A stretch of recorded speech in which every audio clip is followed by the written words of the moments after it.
Hidup TV mempersembahkan Oase Rohani Katolik yang dibawakan oleh para imam Keuskupan Agung Jakarta. Selamat menyaksikan. Salam damai sahabat Oase Rohani Katolik yang terkasih, apa kabar? Jumpa kembali bersama saya Maria Paulina dalam acara kesayangan kita, Oase Rohani Katolik. Dan sekarang hati saya penuh sukacita karena di studio sudah hadir bersama saya Romo Yohanes Budi Raharjo Suryonoto SDB yang biasa kita sapa dengan nama Romo Budi. Halo Romo, apa kabar? Baik Ibu Pauline, terima kasih, selamat pagi. Berjumpa lagi juga para pendengar, pemirsa dimanapun Anda berada. Puji Tuhan, Romo sehat selalu ya. Terima kasih. Baiklah sahabat Oase Rohani Katolik yang terkasih, sekarang kita awali acara ini dengan doa pembuka yang dipimpin oleh Romo Budi. Dalam nama Bapa dan Putra dan Roh Kudus, amin. Ya Allah, Engkau adalah Bapa yang Maha Rahim. Maka buatlah hati kami yang congkak dan penuh dosa ini untuk senantiasa hidup dalam kerendahan hati, dalam belas kasih, dalam pengampunan dan rahmat-Mu, supaya hidup kami sungguh-sungguh bisa menjadi murid putra-Mu untuk kemuliaan-Mu dan untuk keselamatan kami sendiri. Engkau yang hidup dan berkuasa, kini dan sepanjang masa. Amin. Tuhanlah cahaya dan keselamatanku, siapa kan kutakuti? Tuhanlah benteng hidupku, siapa kan kugentari? Sahabat Oase Rohani Katolik yang terkasih, hari ini, hari Rabu tanggal 7 November 2018, merupakan pekan biasa ke-31. Bacaan liturgi pada hari ini diambil dari Surat Rasul Paulus kepada jemaat di Filipi, bab 2 ayat 12 sampai dengan 18.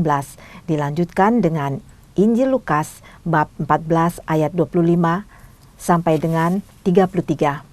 Dan sekarang marilah sama-sama kita membuka Alkitab kita. Saya akan membacakan bacaan pertama yang diambil dari Surat Rasul Paulus kepada jemaat di Filipi, bab 2 ayat 12 sampai dengan 18.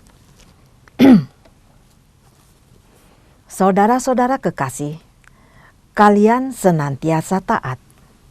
Karena itu, tetaplah kerjakan keselamatanmu dengan takut dan gentar. Bukan saja seperti waktu aku masih hadir, tetapi lebih-lebih sekarang waktu aku tidak hadir. Sebab Allah lah yang mengerjakan dalam dirimu, baik kemauan maupun pelaksanaan menurut kerelaannya. Lakukanlah segala sesuatu tanpa bersungut-sungut dan berbantah-bantahan, supaya kalian tiada beraib dan tiada bernoda, sebagai anak-anak Allah yang tak bercela di tengah-tengah angkatan yang bengkok hatinya dan yang sesat ini. Maka kalian akan bercahaya di antara mereka seperti bintang-bintang di dunia, sambil berpegang pada sabda kehidupan. Dengan demikian, aku dapat bermegah pada hari Kristus, bahwa tidak sia-sialah aku berlomba dan berjerih payah. Tetapi sekalipun darahku dicurahkan pada kurban dan ibadat imanmu, aku bergembira dan bersukacita bersama kalian. Dan kalian pun hendaknya bergembira dan bersukacita bersama aku. Demikianlah sabda Tuhan. Syukur kepada Allah. Sahabat Oase Rohani Katolik yang terkasih, sekarang kita menanggapi bacaan pertama tadi dengan Mazmur tanggapan. Tuhan adalah terang dan keselamatanku. Tuhan adalah terang dan keselamatanku. Tuhan adalah terang dan keselamatanku. Kepada siapakah aku harus takut? Tuhan adalah benteng hidupku. Terhadap siapakah aku harus gentar? Tuhan adalah terang dan keselamatanku. Satu hal telah kuminta kepada Tuhan, satu inilah yang kuingini, diam di dalam rumah Tuhan seumur hidupku, menyaksikan kemurahan Tuhan dan menikmati bait-Nya. Tuhan adalah terang dan keselamatanku. Sungguh, aku percaya akan melihat kebaikan Tuhan di negeri orang-orang yang hidup. Nantikanlah Tuhan, kuatkanlah dan teguhkanlah hatimu. Ya, nantikanlah Tuhan. Tuhan adalah terang dan keselamatanku. Sahabat Oase Rohani Katolik yang terkasih, sekarang marilah kita satukan hati dan pikiran kita karena Romo Budi akan menyampaikan bacaan Injil yang diambil dari Injil Lukas bab 14 ayat 25 sampai dengan 33. Tuhan sertamu Dan sertamu juga. Inilah Injil Yesus Kristus menurut Lukas. Dimuliakanlah Tuhan. Pada suatu ketika, orang berduyun-duyun mengikuti Yesus dalam perjalanannya. Sambil berpaling, Yesus berkata kepada mereka, "Jika seorang datang kepadaku dan ia tidak membenci bapaknya, ibunya, istrinya, anak-anaknya, saudara-saudarinya, bahkan nyawanya sendiri, ia tidak dapat menjadi muridku. Barang siapa tidak memanggul salibnya dan mengikuti aku, ia tidak dapat menjadi muridku.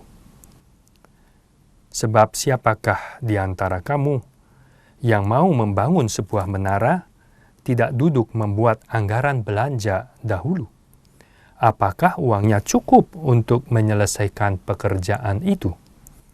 Jangan-jangan sesudah meletakkan dasar, ia tidak dapat menyelesaikannya. Lalu semua orang yang melihat itu akan mengejek dan berkata, orang itu mulai membangun, tetapi tidak dapat menyelesaikan. Atau raja manakah yang hendak berperang melawan raja lain, tidak duduk mempertimbangkan dulu, apakah dengan 10.000 orang ia dapat melawan musuh yang datang menyerang dengan 20.000 orang. Jika tidak dapat, ia akan mengirim utusan selama musuh masih jauh untuk menanyakan syarat-syarat perdamaian. Demikianlah setiap orang di antaramu yang tidak melepaskan diri dari segala miliknya, tidak dapat menjadi muridku." Demikianlah Injil Tuhan. Terpujilah Kristus. Sahabat Oase Rohani Katolik yang terkasih, setelah kita mendengarkan bacaan liturgi pada hari ini, sekarang kita masuk dalam perbincangan rohani, ya Romo ya. Dari bacaan liturgi pada hari ini sangat menarik sekali untuk kita kupas nih Romo. Baik. Dalam segmen pertama ini kita mengupas dulu surat Rasul Paulus kepada jemaat di Filipi bab 2 ayat 12 sampai 18. Inspirasi apa yang akan Romo sampaikan di sini, Romo? Baik. Apa yang disampaikan oleh Rasul Paulus dalam perikop yang kita dengar hari ini, kita boleh bilang itu sebagai sebuah implikasi etik sebagai orang Kristiani ketika menyadari bagaimana Tuhan itu sudah berkarya menyelamatkan kita. Dan kalau Anda buka kitab sucinya di perikop sebelum ini, di situ Paulus mengingatkan akan Kristus yang mengosongkan dirinya.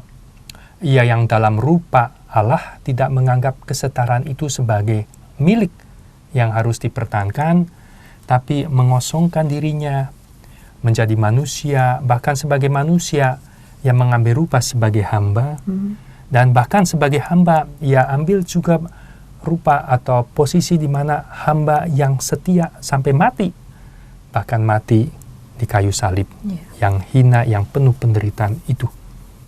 Dan itulah karya penyelamatan Tuhan untuk kita dengan tindakan Allah yang sampai sejauh itu. Maka itu artinya betul-betul diperjuangkan oleh Allah. Bayarannya seperti kata Rasul Petrus itu bukan emas atau perak, tapi darah Kristus yang tak ternilai. Nah, kalau menyadari bahwa bayarannya sampai seperti itu, sampai Tuhan turun tangan sendiri, sampai ia menderita wafat di salib, maka implikasinya kepada kita, kita harus menerima itu karya keselamatan dalam diri kita dan mengerjakannya dengan takut dan gentar. Itu bahasa kitab suci, sebuah ungkapan artinya dengan penuh takjub. Wow, Allah seperti itu ya. Dan kalau dipikirkan kan mestinya selalu membuat kita takjub. Bukan sesuatu yang sepele begitu. Oh, apa tebusannya apa-apa? Ya, cuma 1 keping emas sudah bayar selesai. Tidak. Dan itu membuat takjub Allah yang telah bertindak dengan pengorbanan seperti itu. Dan gentar dalam arti itu juga serius. Ini serius loh. Perkara keselamatan jiwa itu hal yang serius. Bukan sesuatu yang dianggap sepele. Ya. Karena lagi-lagi menyadari itu semua diperjuangkan dengan pengorbanan yang sebesar itu dari Allah sendiri. Maka dengan seperti itu kita mau menjadi murid Tuhan yang dengan iman mengerjakan keselamatan dengan takut dan gentar. Dengan penuh takjub akan kasih rencana Allah, penyelamatannya, dan dengan penuh keseriusan. Wah, ini saya dapat hadiah ini. Tidak cuma-cuma, ada yang bayar. Yang bayar. Dan disitulah Paulus mengingatkan kepada jemaat di Filipi, dan yang kita sekarang hari ini dengarkan itu untuk kita juga. Ya, supaya kalian senantiasa taat. Taat kepada siapa? Taat kepada Allah. Taat kepada firman Allah. Taat kepada apa yang Yesus ajarkan.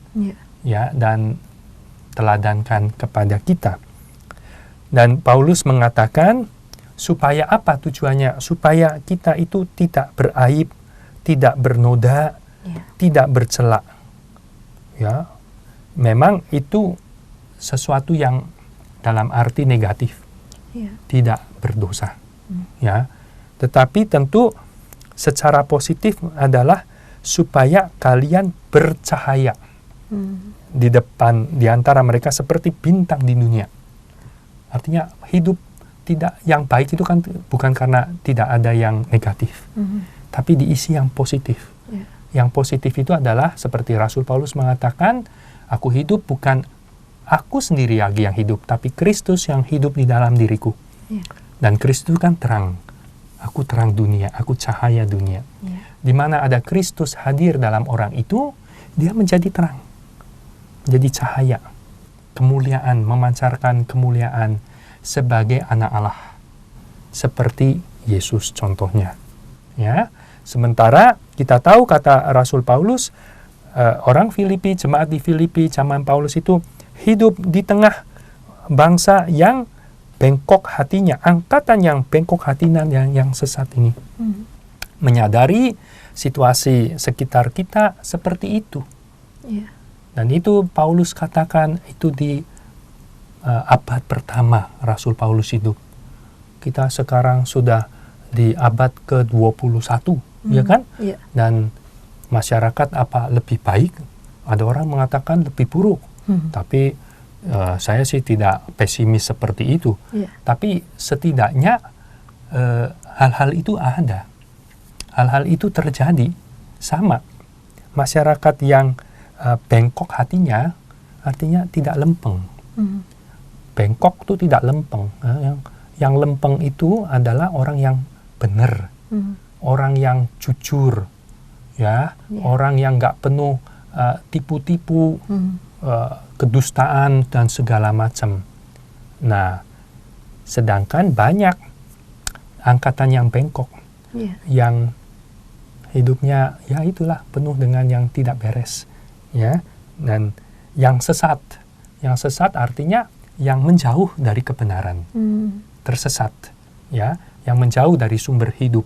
Contoh konkretnya, Romo? Ya, kalau dalam analogi atau perumpamaan seorang domba itu kan yang sesat. Itu sesat kan terlepas dari kawanan, terlepas dari gembalanya, dan dia ada dalam bahaya sebetulnya. Bahaya mungkin juga tidak ada makanan di berbatuan, ya, nanti sampai mati karena kehausan, kelaparan.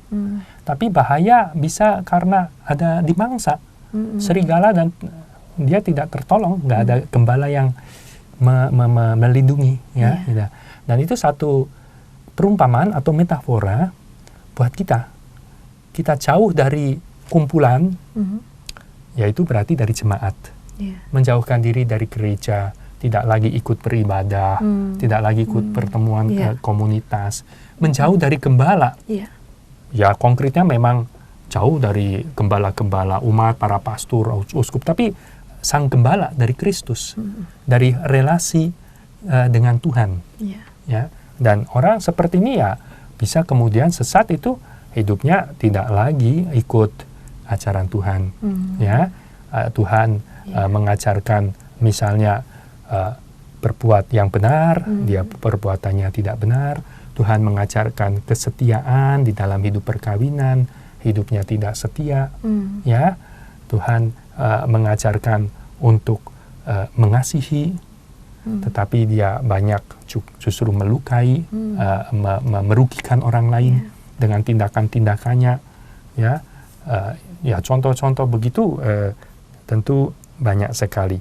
Dan disinilah Paulus memberikan semacam hal yang praktis, ya, dari seperti tadi saya katakan, implikasi etik, implikasi bagaimana cara kita hidup ketika sudah menyadari Allah sudah menyelamatkan kita dengan tindakan yang sampai sejauh itu, ya, dan kita kerjakan itu dengan takut dan gentar, dengan penuh rasa takjub, takzim, ya, terhadap karya Allah, dengan keseriusan dalam kita mau hidup sesuai dengan ajaran Tuhan, ya, seperti itu.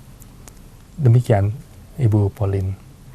Jadi di sini saya tertarik dengan di ayat yang 16 ya Romo ya, sambil berpegang pada sabda kehidupan. Jadi sabda kehidupan di sini yang menyelamatkan kita ya Romo ya. Ya, berpegang pada sabda kehidupan. Sabda kehidupan itu kan berarti dalam kitab suci, firman Tuhan. Firman, ya. Tetapi kemudian kita mengetahui sebagai orang Kristiani, firman itu telah menjadi manusia. Dan tinggal di antara kita. Kita telah melihat kemuliaannya penuh rahmat dan kebenaran. Jadi berpegang pada Yesus. Berpegang pada sabdanya, ajarannya. Berpegang pada teladannya, ya, contoh hidupnya, seperti itu. Dan dengan berpegang seperti itu, kita betul-betul berjalan di jalan keselamatan. Kita terus mengerjakan keselamatan kita. Ya, artinya kita terus dalam hidup sehari-hari mau mempraktekkan apa yang Yesus ajarkan dalam hidup kita sehari-hari. Di rumah tangga kita, rumah kita, di tempat kerja kita, dalam komunitas lingkungan masyarakat kita, seperti itu. Jadi keselamatan itu harus dikerjakan dalam keseharian secara nyata ya Romo ya? Benar sekali. Iya, dalam pekerjaan misalnya ya secara kita harus jujur gitu ya Romo ya? Betul. Tidak ada korupsi, tidak ada segala macam yang sekarang banyak sekali mungkin ya mengkotak-kotakan orang-orang. Termasuk gitu, itu tentu, lalu yang hoax begitu, itu kan ketidakjujuran, itu kan kebohongan. Ya, jelas tindakan yang boleh dibilang sesat. Ya, yang bengkok hatinya. Yang bengkok hati tadi ya. Yang penipuan-penipuan, benar dibilang salah itu kan memalsukan data, semua bengkok, sesat.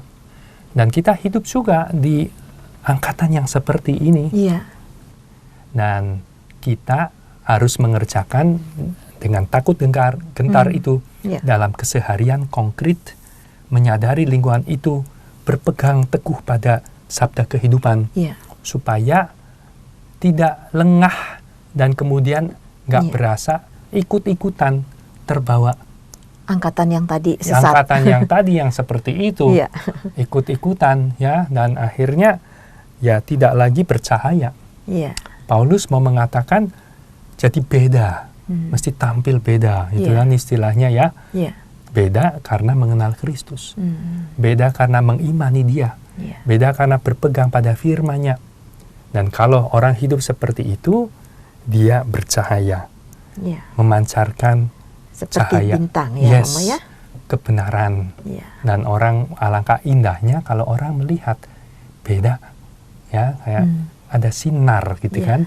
Dan kadang-kadang kan saya melihat fasilitas umum atau apa, ya kan?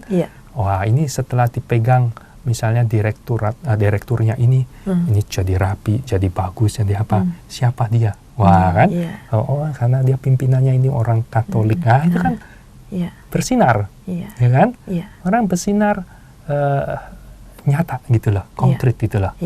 Ya, dalam pekerjaan kita, ya, masing-masing. Dan itu sangat senang kalau saya mendengar cerita, wah itu ya, dia orang Katolik duduk di jabatan ini dan dia bagus membuat pembenahan, ya, jadi bagus institusinya, kerjanya baik dan efisien dan servis yang begitu melayani kepuasan, ya. Dan kita merasa melihat ya cahaya itu, ya, terang itu. Semoga demikian ya para murid Tuhan kita semua, ya orang Kristen Katolik ya, untuk bisa bercahaya di dalam hidup kita, dalam keseharian sesuai dengan tugas kita sehari-hari, apapun pekerjaan kita, ya. Tuhan tentu tidak melihat hebatnya kedudukan orang, ya. Apapun, ya, semua itu berharga karena semua mesti melakukan fungsinya, postnya masing-masing. Tidak mungkin semua jadi apalah direktur. Siapa yang jadi bawahan? Nggak mungkin, nggak mungkin, nggak jalan masyarakat. Ya, tetapi semuanya dalam bagian-bagian itu kalau kerja benar, hidup benar, ya, dan itu membangun kebersamaan, memancarkan cahaya, ya, seperti yang Tuhan ajarkan kepada kita. Jadi di sini ada tanggung jawab masing-masing ya, Romo ya? Ya, tentu. Karena keselamatan memang berhubungan dengan penerimaan pribadi, jawaban pribadi. Ya, aku percaya, aku mau ikut, aku mau ikut Yesus dengan jalannya yang seperti itu. Ya, dan Paulus mengatakan di sini, kalau Anda melakukan seperti ini, umat di Filipi, dia bersuka cita. Karena dia merasa jerih payahnya tidak sia-sia. Nah, itu kegembiraan sebagai gembala, sebagai pelayan yang membangun jemaat. Ya, kalau melihat umatnya hidup baik, benar, memancarkan cahaya, ya, tidak bernoda, tidak beraib, tidak bercela, ya, memancarkan cahaya, itu satu kepuasan, kebahagiaan seorang gembala.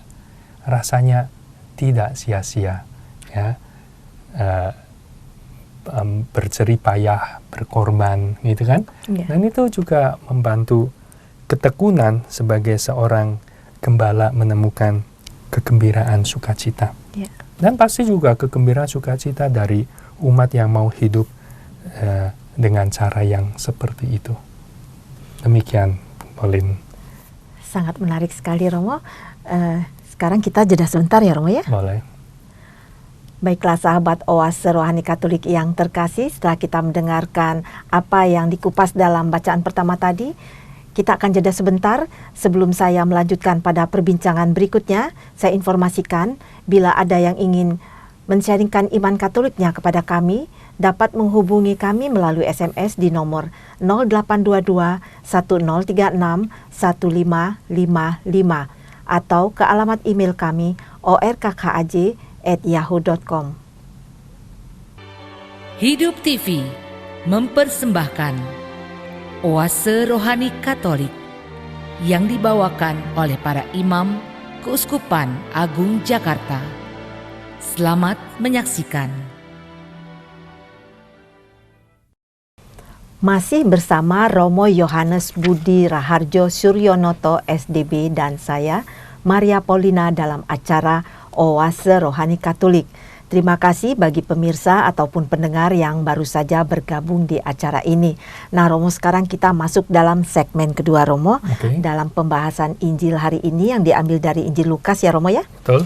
Tapi sebelum kita masuk dalam perbincangan, bisakah Romo menyampaikan kembali poin yang terkait dalam bacaan pertama tadi yang Romo jelaskan?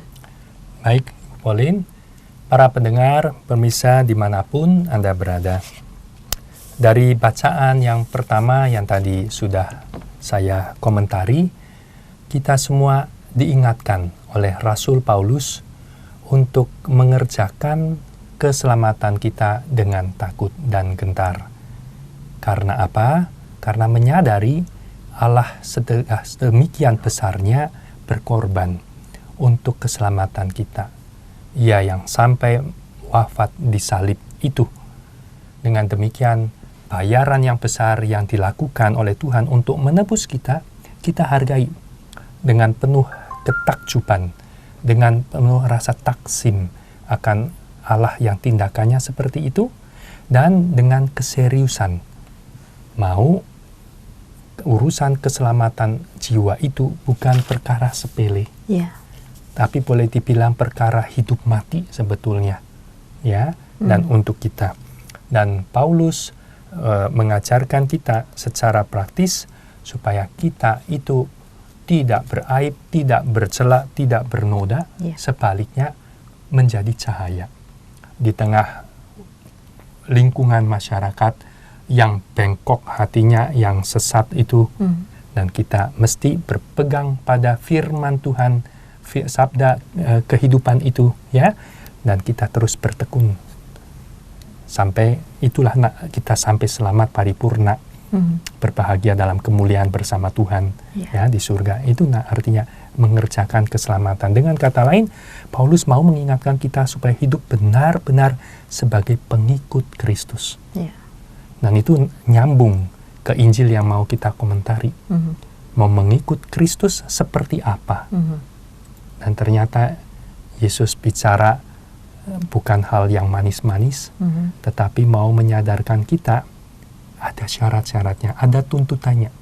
Kalau mau menjadi pengikut Dia supaya bisa hidup bercahaya. Begitu, Ibu Pauline. Iya, menarik sekali Romo. Tadi yang Romo bilang syarat-syarat ya Romo. Kalau kita lihat dari Injil Lukas hari ini, bisa Romo berikan kabar sukacita kepada kita semua di sini. Iya. Mungkin lebih sebuah tantangan kalau kemudian atau menyadarkan ya, menjadi kabar sukacitanya tadi sudah terasa betul, kalau bisa ditangkap ya, bahwa hidup itu sebuah panggilan untuk menjadi terang dalam dunia. Di tengah dunia yang boleh dibilang kalau dilihat penuh dosa berarti penuh kegelapan. Dulu ada lagu terkenal kan, lilin-lilin kecil. Ya? Apakah kita bisa menjadi itu? Di tengah kegelapan, kita mungkin kecil sendiri, tapi menjadi lilin-lilin itu, memancarkan cahaya. Ya, dan itu adalah sesuatu yang menggembirakan. Seperti Paulus katakan, bergembira, bersukacita. Kalau umat hidup seperti itu. Dan umat juga merasakan sukacita itu. Dan untuk bisa seperti itu, untuk hidup sebagai murid Tuhan, Dia yang adalah terang dunia, dan kita menjadi murid-murid terang dunia. Kita juga menjadi murid, menjadi terang dunia. Itu Yesus dalam perikop ini terang-terangan bicara hitung-hitungan lah. Ya, semua ada bayarannya, boleh dibilang. Di mana di sini ada yang dunia hidup gratis, nggak ada, semua ada bayarannya. Ya, bukan dalam arti orang mau beli sesuatu ada bayarannya pasti. Dan semua ada harganya. Orang bilang ada barang, ada harga. Ada nilainya. Ada nilai, ya. Kalau mau beli yang bagus, ya memang lebih mahal. Kalau beli yang biasa-biasa, ya ada murah. Tapi juga sama seperti seorang anak yang mau naik kelas atau tidak. Itu juga ada bayarannya. Bayarannya apa ya? Studi. Yang ngerjakan PR. Ya susah-susah begitu. Latihan soal. Nah kalau nggak mau bayaran, main game saja ya sudah. Habis itu nggak naik kelas. Tapi naik kelas pun ada levelnya kan? Gitu? Rankingnya. Ranking pas-pasan. Semua ada syaratnya. Pas-pasan, asal lulus ya. Batasnya mungkin 7 baru rata-rata 7 lulus ya pas-pasan. Iya. Tapi bisa 8, bisa 9, bisa hampir 10. Iya. Iya kan? Iya. Wow, kan beda-beda. Iya. Tapi semua lagi-lagi ada bayarannya. Sama seperti kalau orang terkesan dengan atlet apalah, sepak bola atau apa ya, yang suka sepak bola itu ya, punya idola-idolanya ya. Iya. Dan salah satu idola saya dulu pernah baca misalnya David Beckham ya, sekarang sudah lewat kan eranya kan. Tapi waktu itu lebih bersinar sekali. Iya. Dan dikatakan bahwa dia bisa sampai seperti itu karena dia latihan praktek lebih dari teman-temannya. Ketika teman-temannya sudah pulang, sudah jadwal latihannya, kewajiban latihannya selesai, dia masih memperpanjang. Dia praktis terus tendangannya itu sendirian, ekstra mile gitu ya. Yeah. Jadi seperti itu, ada bayarannya semua. Orang jangan terkesan wah hebat itu, semua ada bayarannya. Yeah. Maka Yesus dalam perikop ini juga minta kita yang mau mengikuti dia duduk dulu, hitung-hitungan, semua ada bayarannya. Ya, dan 3 kali kalimat muncul, tidak dapat menjadi muridku. Ya, itu misalnya di ayat 26. Ya, jika seorang datang kepadaku begini, tidak dapat menjadi muridku. Di ayat 27, barang siapa tidak memikul salib dan seterusnya, tidak dapat menjadi muridku. Dan 33 kayak penutupnya, sekali lagi, demikianlah setiap orang di antara kamu yang begini ini tidak dapat menjadi muridku. Oke? Jadi dari perikop yang singkat itu ada yang diulang-ulang, tidak dapat menjadi muridku, tidak dapat menjadi ya. Itu sudah kalau yang terbiasa membaca kitab suci langsung nangkep ini pesannya. Mau jadi murid, kalau yang seperti itu tidak bisa. Ya, jadi menjadi syarat. Dan yang pertama itu syaratnya, yang tidak bisa adalah yang tidak membenci bapaknya, ibunya, istrinya, anak-anaknya, saudara-saudari, bahkan nyawanya sendiri. Dan biasanya orang sedikit terkejut, Yesus ngajarin kita untuk membenci. Kok? Nah, biasanya perlu sedikit penjelasan. Pasti perlu penjelasan nih. Nggak mungkin. Karena Yesus mengajarkan kasih, bahkan kepada musuh juga. Yang di tempat lain katanya ganti mata, gigi ganti gigi. Yesus mengajarkan kasihilah musuhmu. Nggak mungkin disuruh membenci bapaknya, istrinya sendiri. Ada satu penjelasan ya sebenarnya tidak sulit amat. Itu adalah gaya bahasa orang Ibrani yang sedikit dilebihkan supaya efeknya orang kerasa. Pesannya nendang istilahnya kan, nancep itu gitu ya. Dalam studi bahasa Indonesia kan dulu kita tahu ada berbagai macam gaya bahasa. Ya, ini sebutnya gaya bahasa hiperbol. Ya, dan diberlebihan. Ya, supaya pesannya itu lebih nancep itu, nangkep. Ya, dan maksud tidak membenci itu maksudnya lebih tidak lebih memilih itu, ya, tidak lebih memilih. Kalau bahasa kitab suci, Anda bisa baca misalnya yang dikutip oleh Rasul Paulus dari kitab Maleaki di surat kepada umat di Roma bab 9 ayat 13, itu dikatakan bahwa Aku, Allah Yahweh, mengasihi Yakub tetapi membenci Esau. Nah, bayangkan Allah kok membenci, ya kan? Lagi itu bahasa ungkapan cara Ibrani, bahasa Alkitab mau mengatakan apa? Allah lebih memilih Yakub daripada Esau. Preference, lebih sama-sama mengasihi, tapi kalau disuruh pilih, akhirnya mesti pilih salah satu. Ini Yakub. Ya, bukan tidak mengasihi, dua-dua dikasihi. Sama seperti, saya ingat itu ada pertandingan tenis antara dua pemain yang begitu bagus. Sampai yang mengerti tenis itu istilahnya tie break terus-menerus begitu. Kayaknya bisa jam-jaman.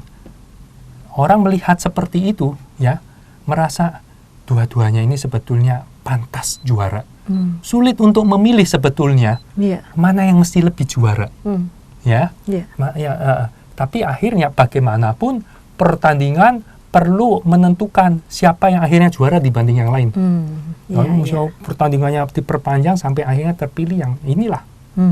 Ya, dua-duanya bagus itu. Nah, sama seperti itu.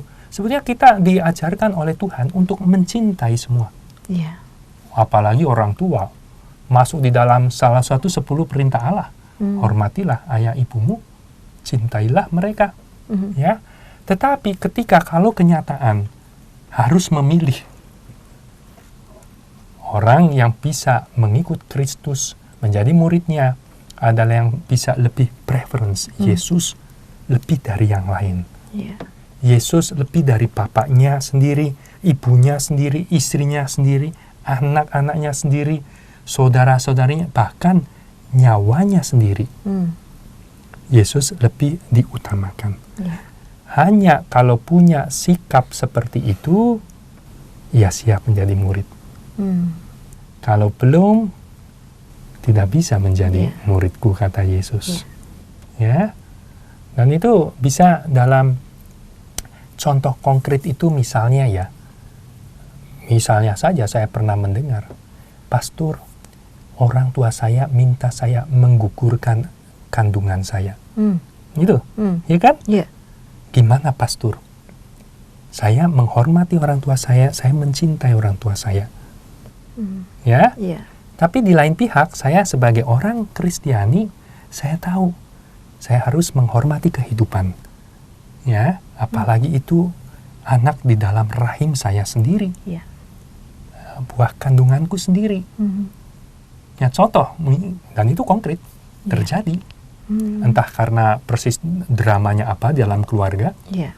Ya, tetapi sebagai murid Tuhan itu jelas lebih mendahulukan Yesus daripada orang tua. Dalam kasus contoh seperti itu. Iya, iya. Ya, artinya ya hormat pada orang tua, cinta pada orang tua. Tapi ketika di alam ini aku lebih memilih Yesus. Iya. Nah, itu menjadi murid. Iya. Ya, biarpun mungkin akibatnya dia dimarahin orang tua. Misalnya dia disuruh keluar dari rumah. Iya. Ya, nah, terjadi kadang-kadang begitu. Iya. Tapi itu konsekuensi. Iya. Konsekuensi mau menjadi murid Tuhan itu ada bayarannya. Iya. Tapi kalau ya mau itu, tapi begitu, ya aku kan sayang sama orang tua aku ikut saja, dan supaya nggak dimarahin, supaya nyaman, tidak diusir atau apa konsekuensinya, ya nggak bisa jadi murid. Iya. Ya, dalam contoh yang seperti itu. Ya, dan itu pasti bisa terjadi. Ya, ya Anda tahu mungkin kalau berhubungan dengan pasangan, mungkin nggak dapat pasangan yang matre begitu misalnya. dan dia tidak bisa bilang, oh kamu kalau mau cinta sama saya mesti beli ini beli itu, dan udah lakukan saja ini itu, korup misalnya kan. Iya kan? Iya, betul. Iya kan? Kalau enggak ya udah kita pisah gitu kan. Kamu nggak ada gunanya buat saya misalnya begitu. Nah, terkadang mungkin ada orang yang ya yes, demi kamu kulakukan. Nggak bisa jadi murid Tuhan. Iya. Iya kan? Cinta dunia ya. Ya mencintai lebih perempuan itu daripada Yesus. Iya, iya. Iya kan? Iya. Nah, macam begitu. Karena masing-masing orang lain yang kita cintai kan punya juga keinginan, desire, punya needs juga, punya kehendak, kemauan. Iya. Sedangkan Yesus juga punya kehendak, Allah juga punya kehendak. Ya, kehendaknya adalah supaya kita hidup dalam kebenaran. Ya, yang baik, bukan yang jahat. Yang benar, bukan yang palsu, yang salah. Yang jujur, bukan yang bohong. Ya, itu kan kehendak Allah. Dan needs Allah boleh dibilang sebetulnya adalah keselamatan jiwa kita. Karena Allah sudah sempurna, lebih katakanlah maunya dari Allah supaya kita selamat seperti Dia. Iya. Ya. Nah, seperti itu. Mungkin sedikit komentar, kadang-kadang tidak gampang, tapi perkara sepele. Iya. Kadang-kadang saya kalau orang sedang mau menikah, memilih tanggal, ya. Tanggalnya kenapa kamu mau memilih tanggal ini masa prapaskah? Kan lebih baik menikah tidak dalam masa prapaskah. Ya karena itu kata orang tua udah dihitung harinya, itu hari yang baik. Rezeki. Nah di situ saya biasanya masuk katekese. Iya. Ya. Kita sebagai orang beriman itu semua hari baik. Iya. Tuhan menciptakan semua itu hari baik adanya. Iya. Lihat dalam Kejadian, hari pertama Tuhan baik adanya, hari kedua baik adanya, ketiga baik adanya, yang keenam sungguh baik adanya. Semua baik. Jadi hitung-hitungan ada tanggal baik, tanggal tidak baik. Iya. Itu kan sudah berbau tahayul. Ya memang tahayul. Iya. Atas dasar apa? Kadang irasional menurut saya. Ya. Iya. Nah, sebetulnya saat itu adalah saat untuk bisa berkatekese atau mewartakan kepada orang tua. Ya. Dan ini menurut imanku ini demikian. Ya. Menjadi satu yang semua baik. Yang penting dihitung menurut akal budi dan iman. Ya. Sehingga kadang-kadang saya bilang rugi loh kamu. Oh, semua orang bilang tanggal baik hari ini, semua maunya ini kan, dan semua menjadi mahal, ya kan? Iya betul. Tempat-tempatnya saudara resepsi jadi mahal, ini semua mahal karena semua itu tampak. Oh kamu jahalin menurut saya. Oh saya mah, tanggal yang mungkin dianggap gak baik kan jadi lowong, jadi lebih murah. Iya. Diatur yang mesti reasonable saja. Iya. Banyak kesiapannya, perkawinan, memperhatikan ini sebagai orang Katolik, memperhatikan juga suasana liturgi gereja. Itu kan reasonable semua, hal-hal yang reasonable, ya. Dan tapi ya itu dari iman dan akal budi dan kita melakukan tindakan yang betul-betul baik, benar, ya, sebagai orang beriman. Yang kedua, di sana dikatakan barang siapa yang tidak memanggul salibnya, tidak mengikut aku, tidak bisa jadi murid. Nah, salib itu enak atau tidak salib? Tidak. Ya tidak. Mana ada salib yang enak? Udah berat, menyakitkan lagi. Iya. Itu simbol penderitaan. Iya. Ya. Jadi dengan kata lain, orang yang tidak mau menderita karena mengikuti aku tidak bisa jadi muridku. Di sini kita bukan mau cari penderitaan. Yesus tidak mengajarkan kita jadi istilah psikologi itu masokis itu ya. Orang yang senang karena menderita, sakitin badannya begitu. Jadi wah itu bukan begitu. Bukan begitu menyiksa ya, dirinya lalu merasa itu pengikut Yesus. Itu harus ada yang dibenarkan, malah ada yang keliru kan. Iya. Tetapi bahwa dalam hidup kita menyadari ada pain, ada sakit, penderitaan yang pantas untuk dijalani. Ya, sama contoh yang tadi sederhana. Anak mau lulus sekolah, ujian, itu harus ada pain, ada sakit yang mesti dijalani, yang pantas, yaitu belajar, disiplin, ya, sama atlet juga. Kalau mau berprestasi ada pain, ada penderitaan yang pantas dijalani, latihan fisik, disiplin, praktek terus, ya, itu kan menyakitkan boleh dibilang, ya, penderitaan, menderita. Tapi itu pantas untuk dijalani supaya berhasil. Dan berhasilnya gemilang. Nah, pepatah bahasa Indonesia kan mengatakan itu, berakit-rakit ke hulu, bersenang-senang kemudian. Berakit-rakit ke hulu, berenang-renang ke tepian. Ya kan? Bersakit-sakit dahulu, bersenang-senang kemudian. Ya, itu kan kebijaksanaan itu. Itu dari pengalaman hidup. Oh iya, pantas ada hal-hal yang pantas kita susah-susah dulu ya. Ya, kita menderita dulu, tetapi kemudian kita memetik buahnya. Ya. Dan dalam sejarah gereja, kehidupan gereja, khususnya kita lihat di teladan orang-orang kudus. Ya. Di mana orang kudus yang tidak banyak menderita. Ya. Menderita dan banyak menderita. Saya ingat itu anekdot dalam hidupnya Santa Teresa dari Avila. Dalam usahanya untuk membaharui tarekatnya, yaitu Karmelit. Ia banyak bekerja keras. Ia banyak mendirikan biara-biara untuk dibaharui dengan tuntutan yang lebih demanding gitu ya, sebagai seorang Karmelit begitu. Dan dia banyak mengadakan perjalanan. Dan dikatakan satu kali perjalanan zaman itu abad 16 begitu ya. Tidak seperti sekarang, ada plane, ada mobil, kereta api, nggak ada. Adanya dengan ditarik kuda, dengan kayak pedati begitu ya, ditarik. Dan jalannya juga tidak aspal, jalan Batu-batu. iya, tanah berbatuan bahkan. Dan dalam satu perjalanan dia terpelanting. Ini apa namanya, keretanya mungkin nabrak batu atau apa. Dia terpelanting, keluar, jatuh.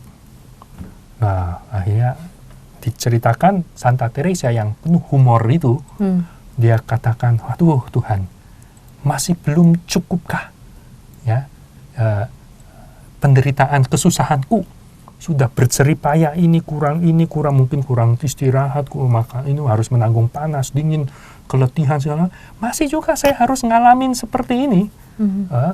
Dan ceritanya, katanya Teresa, mistik itu, mendengar kata-kata dari Yesus. Teresa, begitulah aku memperlakukan sahabat-sahabatku. Dari situ dia yang penuh humor katakan, pantes sahabatmu sedikit. Justru menarik gitu kan. Jadi seperti tadi saya katakan, di mana ada orang kudus yang tidak menderita? Menderita dan menderita banyak.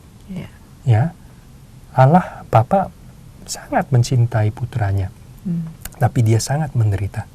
Ya, tapi karena rencananya, kasihnya, ya, dan hanya orang yang siap memanggul salib seperti Yesus. Salibnya Yesus itu bukan karena kita menderita karena berbuat jahat. Kata Pak Petrus, Santo Petrus, itu lumrah. Kalau kita berbuat jahat lalu kita menderita, dihukum lumrah. Tapi kalau kita berbuat baik seperti Yesus dan menderita, wah itu berkat malah. Itu kasih karunia. Bisa seperti itu. Kalau orang siap seperti itu, baru dia bisa menjadi pengikut Kristus. Seperti dalam contoh tadi saya katakan, kalau anak itu yang kemudian tidak ikut permintaan orang tuanya, dia lebih memilih Kristus, sampai harus dikatakan diusir dari rumahnya, dihentikan segala macam fasilitasnya, kan dia menderita. Dia siap memanggul salib. Itu yang bisa jadi murid Tuhan, ya. Dan yang ayat 33, demikianlah setiap di antaranya tidak melepaskan diri dari segala miliknya, harta bendanya. Kalau orang yang kukuh lebih memilih harta bendanya, sama tidak bisa menjadi murid Tuhan. Tuhan meminta kita untuk bisa lepas dari segala sesuatu, dari hal-hal yang mungkin kita anggap ya pasti kita butuh, kita senang, relasi-relasi dengan orang-orang yang kita cintai. Kemudian juga katakan kenyamanan, ya, dan juga harta-harta milik kita. Pinginnya kan kita semua memiliki, mempunyai itu semua, ya. Tetapi arti kata membenci itu artinya lebih memilih, lebih itu tentu kita welcome itu semua hal-hal yang baik. Tapi lebih memilih Yesus daripada semuanya itu, ya, ketika keadaan juga menuntut kita memilih, ya, memilih, dan hanya itu yang bebas lepas dari semuanya dan mempreference atau menomorsatukan Yesus dalam hidup, dialah orang yang bisa menjadi murid Tuhan, ya. Dan orang yang seperti itu contohnya, ya, orang-orang kudus dalam gereja menjadi heroes, satu teladan untuk kita, seperti Rasul Paulus Dan maka ia juga bisa omong kepada orang jemaat di Filipi, bacaan pertama tadi, supaya mereka juga bisa hidup dengan bersinar, bercahaya, ya, karena hidup sebagai murid Tuhan, ya. Dan syarat-syaratnya kita masuk tadi yang Yesus katakan di dalam bacaan Injil hari ini. Ya. Begitu, Ibu Pauline. Jadi hidup kita harus terarah pada Yesus ya, Romo ya. Ya. Semuanya itu kita arahkan ke sana. Wah, Romo, tanpa terasa sudah di penghujung acara ini, Romo. Oke. Baiklah sahabat Oase Rohani Katolik yang terkasih, kita sudah di penghujung acara dan sekarang kita akhiri acara ini dengan doa penutup yang dipimpin oleh Romo Budi. Marilah kita berdoa dalam nama Bapa dan Putra dan Roh Kudus. Amin. Amin. Ya Yesus, sumber hidup kami, pegangan hidup kami, dalam belas kasih-Mu, lepaskanlah kami dari rasa ego dan cinta diri. Semoga karenanya kami dapat sungguh menjadi murid-murid-Mu yang sejati, yang senantiasa mengenakan kasih sebagai tanda pengenal bahwa kami adalah murid-murid-Mu, dan dengan demikian kami bercahaya dalam hidup di antara umat manusia. Kami panjatkan ini kepadamu, mohon berkat rahmat-Mu, karena Engkaulah Tuhan dan pengantara kami yang hidup dan berkuasa kini dan sepanjang masa. Amin. Amin. Tuhan sertamu Dan sertamu juga. dan semoga saudara sekalian diberkati oleh Allah yang Maha Kuasa, Bapa dan Putra dan Roh Kudus. Amin. Amin. Demikianlah sahabat Oase Rohani Katolik yang terkasih, usai sudah acara Oase Rohani Katolik pada hari ini. Semoga apa yang sudah kita dengar tadi, diharapkan kita semua dapat menemukan Tuhan sebagai pribadi yang begitu dekat dan selalu hadir dalam kehidupan kita sehari-hari. Akhir kata, saya Maria Paulina dan Romo Yohanes Budi Raharjo Suryonoto SDB pamit undur diri. Damai Tuhan selalu menyertai kita semua. Mari amalkan Pancasila. Kita Bhinneka, kita Indonesia. Demikianlah Oase Rohani Katolik yang dibawakan oleh para imam Keuskupan Agung Jakarta. Tuhan memberkati.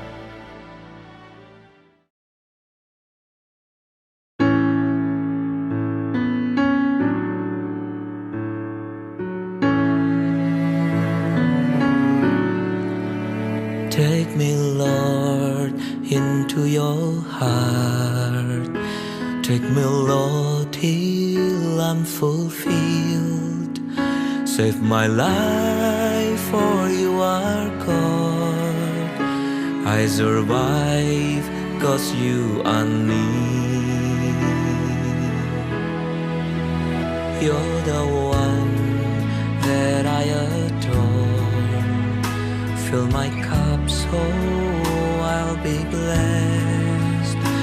And you know I need you more. Come, O Lord, into my heart. Lord, I love you. Lord, I need you. My Lord, oh, hold me tight. Lord, I praise you. Lord, I worship you. Bless me, Lord, for you are great. You're so kind, oh Lord, in all my life, that I will love you always. Bring me home for all my hardship, so we all will see the light. Oh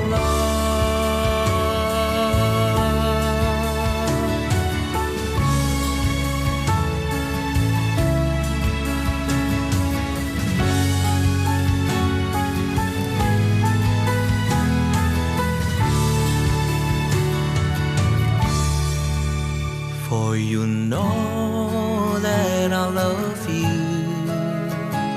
with all my heart and mind. Fill me, Lord, with all your blessings, so I know that you are near. Lord, I love you. Lord, I need you. My Lord, oh, hold me tight. Lord, I praise you. Lord, I worship you. Bless me, Lord, for you are great. You're so kind, oh Lord, in all my life, that I will love you always. Bring me hope for all my hardship, so we all will see the light.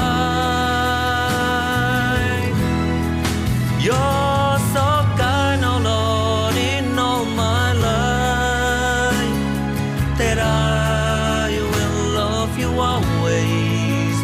Bring me hope into my troubles, so we all will see the light.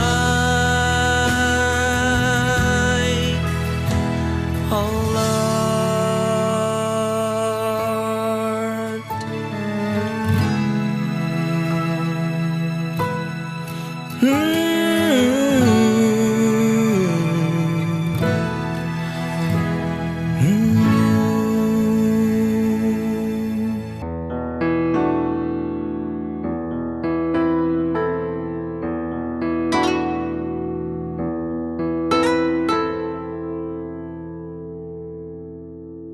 Yang selalu aku rindukan, berbagi hidup bersamamu.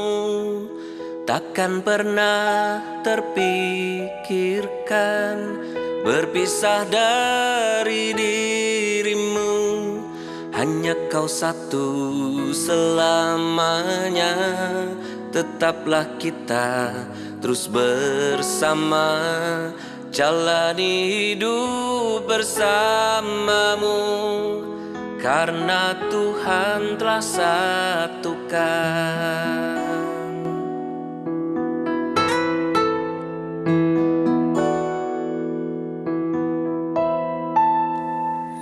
Yang selalu aku rindukan, berbagi hidup bersamamu. Takkan pernah terpikirkan berpisah dari dirimu. Hanya kau satu selamanya, tetaplah kita terus bersama. Jalani hidup bersamamu, karena Tuhan telah satukan. Bersamamu selamanya, berdua mengarungi cinta, menjaga kesucian cinta, kehendak Tuhan selamanya.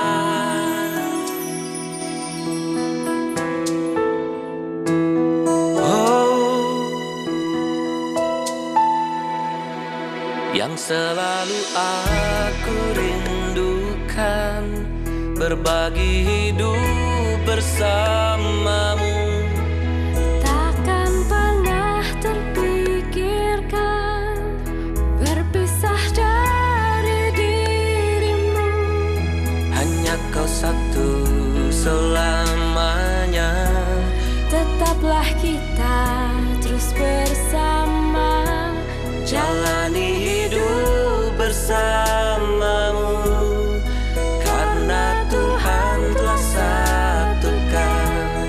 Bersamamu selamanya, berdua mengarungi cinta, menjaga kesucian cinta, kehendak Tuhan selamanya.